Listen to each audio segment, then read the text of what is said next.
Presentasi akan saya mulai dalam 3, 2, 1. Kesejahteraan rakyat adalah hukum tertinggi, dan di dalam kesejahteraan itu terkandung hak-hak yang oleh hukum harus diberi jalan untuk tetap hidup. Sebab ada yang mengatakan, keadilan haruslah tetap berdiri kokoh meskipun langit runtuh sekalipun. Assalamualaikum warahmatullahi wabarakatuh. Selamat pagi yang saya hormati Dewan Juri. Perkenalkan, nama saya Nigel dari bagian Malang. Dan pada hari ini saya berdiri bersama sebuah pendapat hukum yang berjudul Strategi Perlindungan Hak Bayar dalam Sengketa Kapling Koperasi Harapan Mulia. Melalui legal opini ini, mari kita bedah satu persatu, mulai dari fakta hukum, rumusan masalah, dasar hukum, analisis hukum, strategi dan rekomendasi, serta kesimpulan dan penutup. Memasuki fakta hukum yang menjadi dasar dari pendapat hukum kami. Tahun 2008, Adi Hermansyah dan Tina Husain, sepasang suami istri, mendirikan Yayasan Harapan Mulia yang bergerak di bidang pendidikan umum dan juga agama. 9 tahun kemudian, untuk mendukung program beasiswa yayasan, Adi Hermansyah selaku pendiri yayasan kemudian membangun Koperasi Harapan Mulia dan turut menjabat sebagai direktur koperasi. Istrinya, Tina Husain, juga menjabat sebagai bendahara dari Koperasi Harapan Mulia. Koperasi Harapan Mulia kemudian memperoleh status badan hukum sebagaimana tercantum dalam keputusan Menteri Koperasi dan UKM terkait. Koperasi kemudian membuka lahan seluas sekitar 13 hektar dan dijual tanah tersebut dalam bentuk kafling.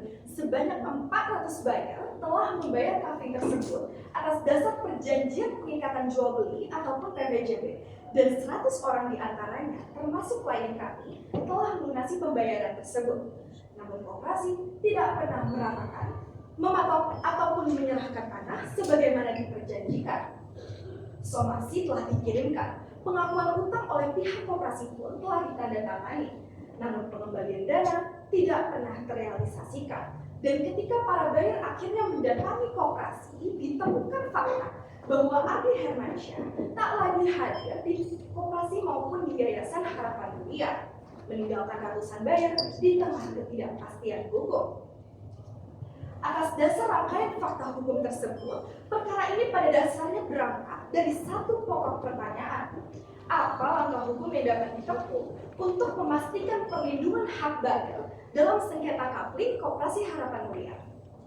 Untuk menjawabnya, kami telah merumuskan 5 isu hukum pokok. Yang pertama, apakah koperasi dapat dipilotkan? Yang kedua, jika iya, siapa yang berwenang untuk mengajukan permohonan pilot? Yang ketiga, apakah PPJB memberikan hak milik atas tanah bagi para buyer? Yang keempat, bagaimana bentuk perlindungan hukum bagi buyer dalam proses kepilotan? Dan yang terakhir, apakah pengurus koperasi dapat dimintai pertanggungjawaban pribadi atas kerugian para buyer? Kami melandasi argumentasi kami berdasarkan dasar hukum sebagaimana tercantum. Pembahasan dari isu hukum akan terbagi ke dalam 3 analisis pokok. Analisis pertama membahas mengenai kepailitan koperasi dan pihak yang berwenang untuk mengajukannya. Berdasarkan Undang-Undang Kepailitan, debitur mencakup orang maupun badan hukum yang berhutang. Koperasi Harapan Mulia telah memperoleh status sebagai badan hukum sebagaimana tercantum dalam keputusan Kementerian Koperasi dan UKM terkait. Maka dari itu, dapat disimpulkan bahwa Koperasi Harapan Mulia telah memenuhi kualifikasi sebagai debitur dan terhadapnya dapat dimintakan permohonan pilot apabila telah memenuhi syarat pilot sebagaimana tercantum dalam pasal 2 ayat 1 dari Undang-Undang Kepailitan, yakni yang pertama memiliki 2 atau lebih kreditur, dan yang kedua tidak membayar lunas setidaknya 1 utang yang telah jatuh tempo dan dapat ditagih. Dalam kasus ini, kedua unsur tersebut telah terpenuhi terpenuhi. Karena yang pertama, koperasi memiliki sekitar 400 kreditur, dan yang kedua, melalui surat pernyataan tertanggal 8 Agustus 2022, pengurus koperasi mengakui adanya utang dan menjanjikan pengembalian dana yang tidak juga dibayar meskipun telah jatuh tempo. Oleh karena pembuktian sederhana telah terbukti, maka pasal 8 ayat 4 dari Undang-Undang Kepailitan mewajibkan hakim untuk mengabulkan permohonan pailit. Namun, buyer tidak memiliki kewenangan langsung untuk mengajukan permohonan pailit karena berdasar pada SEMA nomor 1 tahun 2022, pengajuan permohonan pailit hanya dapat diajukan oleh Kementerian Koperasi dan UKM jika salah satu subjek pailitnya adalah koperasi. Maka dari itu, didapat kesimpulan bahwa secara material, Koperasi Harapan Mulia telah memenuhi unsur pailit dan oleh karena itu dapat dipailitkan.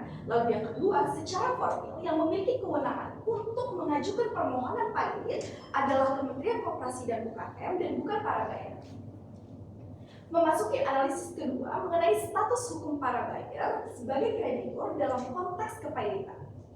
Status hukum para buyer bergantung pada dasar perikatan mereka dengan koperasi yang dalam hal ini adalah perjanjian pengikatan jual beli ataupun PPJP. Dalam kasus ini, yang menjadi dasar perikatan adalah perjanjian pengikatan jual beli dan bukan AJB. Mengapa hal ini berhubungan? Karena berdasarkan peraturan pemerintah, peralihan hak atas tanah yang dalam hal ini adalah hak milik hanya sah diakui apabila dilakukan melalui AJB ataupun akte jual beli tanah yang dibuat di hadapan PPN yang berwenang. Sehingga dalam kasus ini, PPJB yang ada tidaklah menimbulkan hak milik atas tanah, melainkan hanya menimbulkan hak dan kewajiban kontraktual antara para pihak.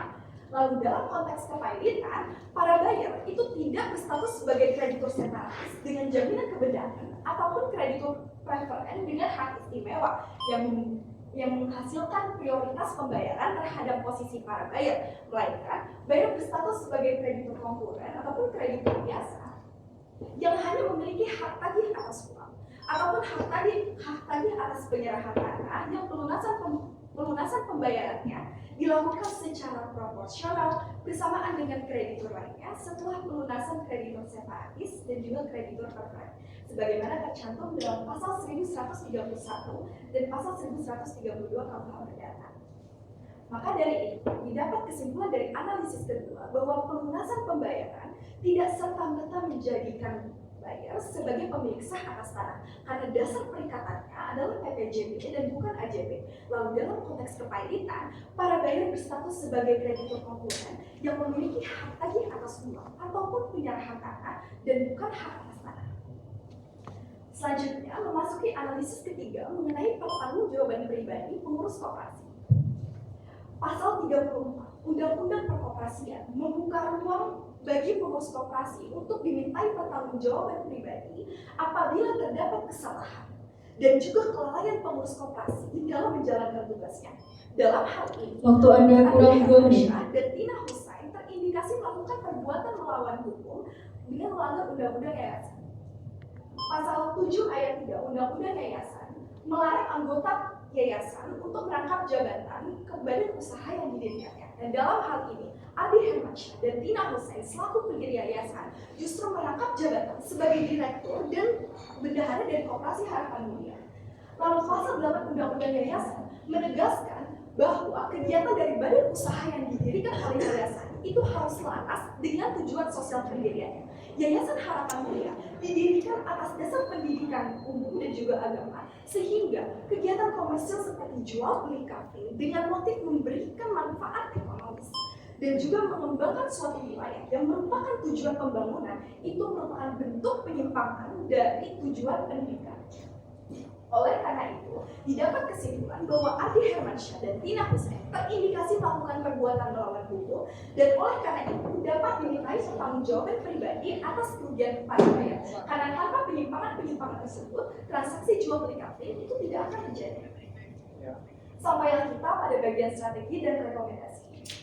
Pertama, para buyer dapat mengumpulkan dan menyerahkan keseluruhan bukti kepada Kementerian Koperasi dan UKM untuk difasilitasi mediasi administrasi yang terdiri atas tahap pemeriksaan, entry meeting, verifikasi temuan dan juga exit meeting. Jika tahap tersebut gagal, maka buyer dapat mengajukan permohonan pailit melalui Kementerian dengan koperasi, dan juga setelah koperasi diputus pahit, para buyer segera mengajukan pencatatan tagihan agar piutangnya diakui secara sah di mata hukum. Lalu selanjutnya, bersamaan dengan permohonan pahit sebagai langkah represif, buyer dapat mengajukan gugatan class action terhadap Abi Hermansyah dan Tina Hussein atas dasar perbuatan melawan hukum dengan melanggar undang-undang yayasan. Dengan juga disertai permohonan. Waktu presentasi telah selesai, Anda diberi waktu 1 menit untuk melakukan penutupan. Untuk penutupan, saya hanya ingin menegaskan